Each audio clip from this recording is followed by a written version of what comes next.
On peut encore rajouter un dernier élément sur ma 3e page, plutôt que c'est ma page 3 qui est quand même pas très jolie. On va ajouter une autre HTML box. Donc soit insert HTML box, soit le petit icône des balises là.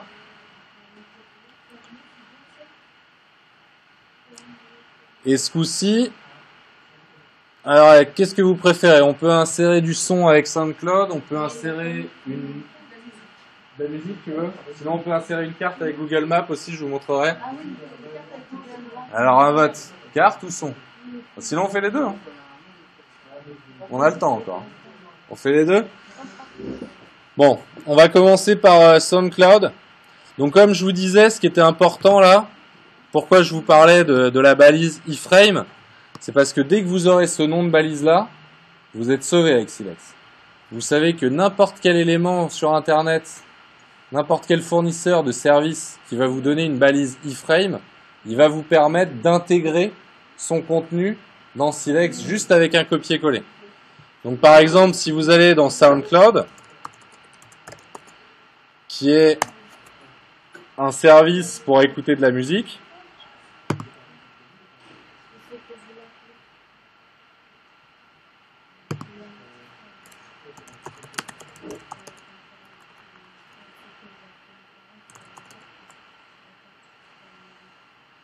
donc vous cliquez sur, vous faites la recherche de la musique que vous voulez écouter. Hein. Donc là, je suis arrivé sur SoundCloud. J'ai fait une recherche d'un artiste que je voulais écouter. Donc moi, je tape Nina Simone. Vous pouvez cliquer ce que vous voulez. Et une fois que j'arrive sur la musique, eh ben c'est toujours pareil. Je vais aller chercher le bouton Share. Donc là, une fois que vous avez choisi la musique que vous voulez mettre sur votre site, vous cliquez sur Share. Et quand je suis dans Share, qui veut dire partager, je vais cliquer sur Embed, qui veut dire intégrer. Donc vous verrez dans la plupart des éléments que vous pouvez intégrer sur le site internet, avec Silex, le mot-clé c'est Share, ça veut dire partager. Si vous êtes sur un site français, quand vous voyez des trucs partage, vous cliquez dessus, mais partage ça suffit pas, parce que partage ça peut être partager juste le lien. Pour intégrer ce lien, il faut cliquer sur Embed. Et là, quand je vais sur Embed, bah, qu'est-ce que je vois? Je retrouve bien mon petit code iframe. Donc là, bah, pareil, je le copie. Et je vais dans ma HTML box. Et je le colle.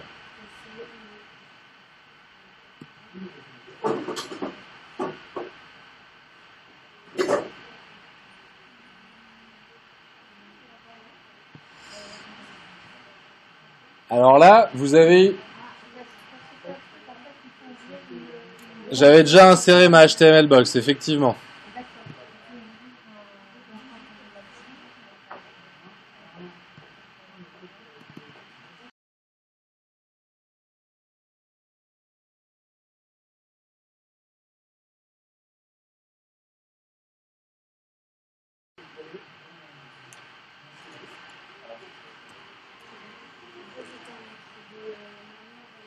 Donc là, vous pouvez voir que ce code iframe, il est un peu plus compliqué que celui sur YouTube.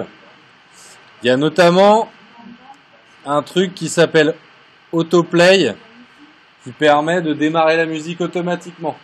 Si vous avez envie que la personne qui arrive sur votre site internet, la musique elle démarre automatiquement, et ben dans Autoplay, ici là, au lieu de mettre false, il faut mettre true.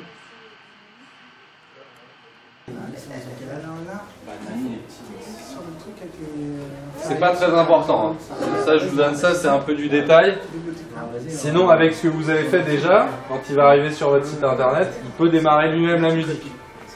Mais si vous avez envie que par défaut, quand il ouvre la page, la musique elle commence automatiquement, et ben vous regardez dans le code iframe. Voilà, à la place de autoplay égale false, vous mettez autoplay égale true. Alors ce qui est un petit peu embêtant, c'est que vous voyez, là vous l'entendez peut-être, en fait du coup il démarre automatiquement aussi dans mon éditeur. Ce qui n'est pas très sympa. Donc là je remets false. Je vous donnais cette petite info.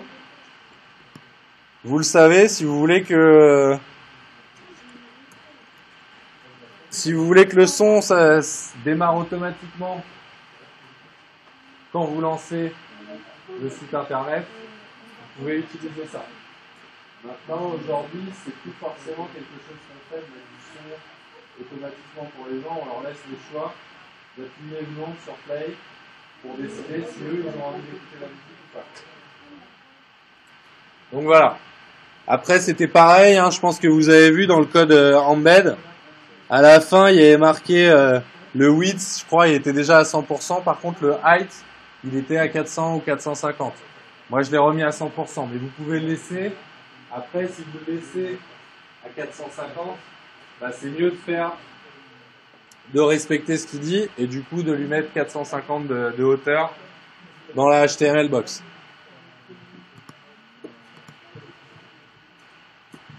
Donc là, 450 de hauteur. Et en fait, vous verrez que quand vous mettez 450 de hauteur, bah, ça affiche en entier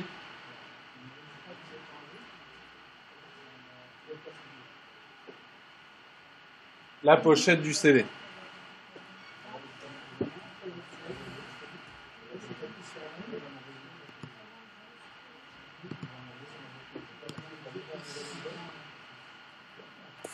Donc là, toujours pareil, hein, si je veux vérifier que ça marche bien,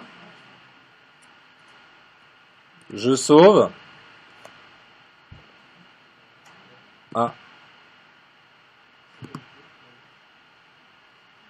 Je sauve et après, je vais dans Preview.